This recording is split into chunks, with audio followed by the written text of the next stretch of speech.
me. You have searched me and known me, and thou knowest my sitting down and my uprising. So in other words, in the midst of who you are, the Lord went seeking you out. Let me say that one more time. The Lord went seeking you out.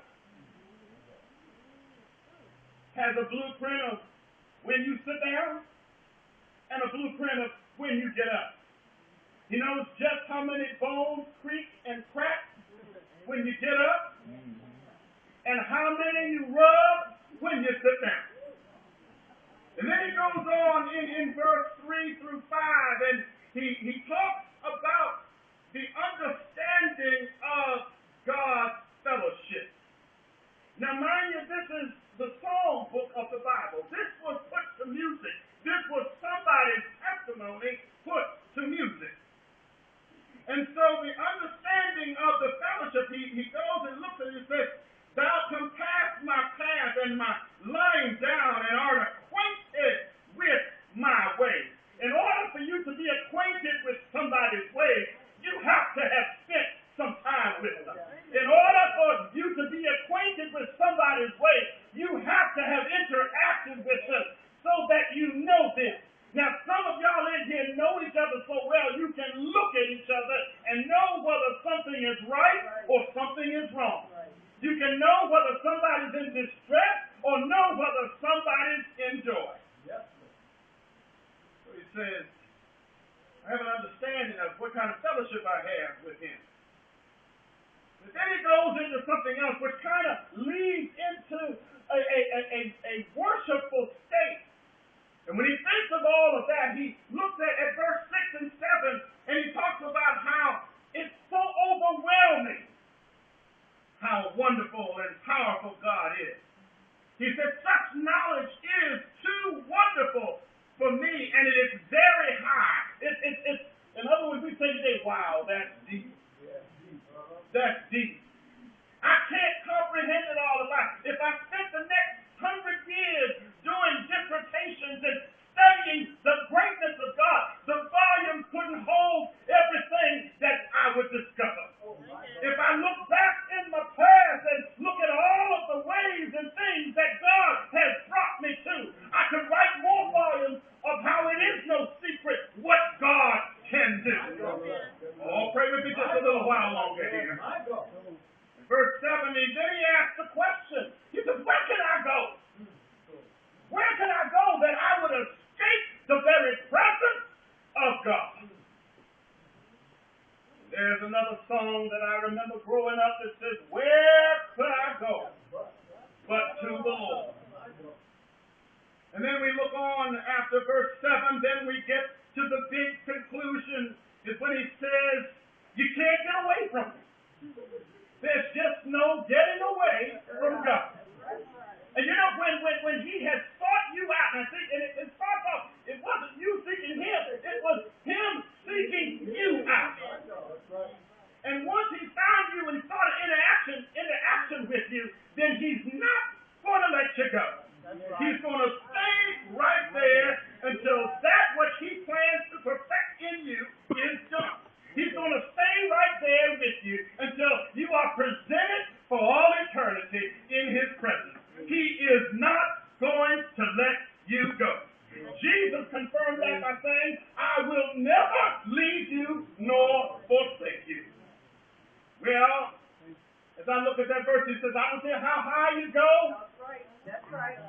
No matter how far up in the air the airplane takes you, I'm right there.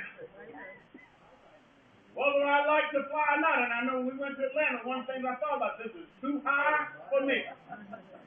I got no wings. I ain't no bird. Something unnatural about this. But I knew one thing, that Jesus was with me. How do I know? Because I talked to him all the way to Atlanta and back. Lord, I'm in some strange territory here. I don't like this. But Lord, I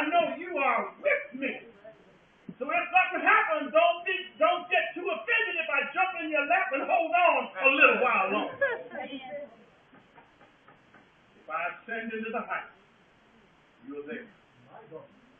And you know, it doesn't mention about being on level ground because that ought to be a given. That's right. That ought to be a given that if you're walking with the Lord, yes, He's going to walk with you. But then it goes into something else. It just skips the ground level and then goes to the depth where some of us seem to fall. Yep. Not only do we fall, we lay there. Oh, my God. We lay there sometimes. Oh, my God. And you know, when you fall, the older you get, you don't get up and stand. Have you ever noticed a child sometimes when they fall, they lay there and they rub and they cry until they hear somebody say, "You okay? Come on, baby. It'll be all right. Come here. Let me kiss this nigga." And then they'll hobble up and lift to you so you can soothe them and make it better. You see, that's a child's way of laying there. The older we get, the little more serious them falls are, and the longer we lay there. But even if somebody else is in the room, they'll come say, "Are you okay?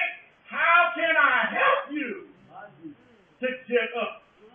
Do you want me to help you get up? No, you better call the ambulance." Okay, well, don't move. I don't want you to break nothing else. But you see, even in those times, there's Jesus saying, "Baby, it's okay. It might hurt a while, but you get fixed up and you'll be okay." My God. My God.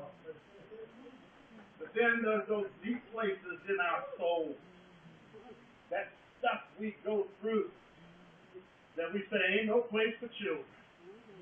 Those things like that he says, "If I make my bed in hell." That alludes to the fact that you spend an awful lot of time in some negative, some hurtful, some destructive, some fearful place that you might wonder, am I ever going to get out of this?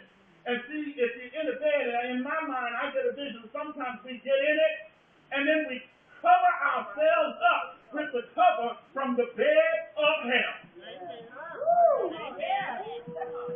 I believe that Jesus is saying here in the Word, if I make my bed in hell, you're there. Now, let me tell you something about if you cover up and stay there too long.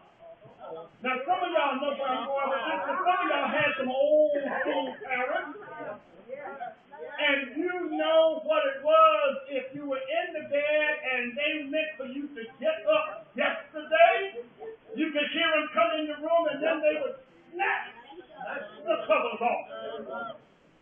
And they grab one hand, and you're right, grab every sheet, blanket, spread, might even grab the one you laying on and flip you out of the bed with it. But Jesus says, if you make your bed, if you decide you want to lay there, I'm still there, I will pick you up. Now, let me just get a little bit of evidence here, because there's some evidence of some folks I want to ask about this. Because I got a couple of witnesses I thought about. And y'all might know the name. There's a man by the name of Mr. Jonah. Mr. Jonah, what do you have to say about it? If I could just interview you for a minute or two, can you tell me your story? Well, you know, God sought me out and told me to take a message to a place called Nineveh. And I decided I didn't want to go. So I ascended into a boat, thinking that I could sail in the opposite direction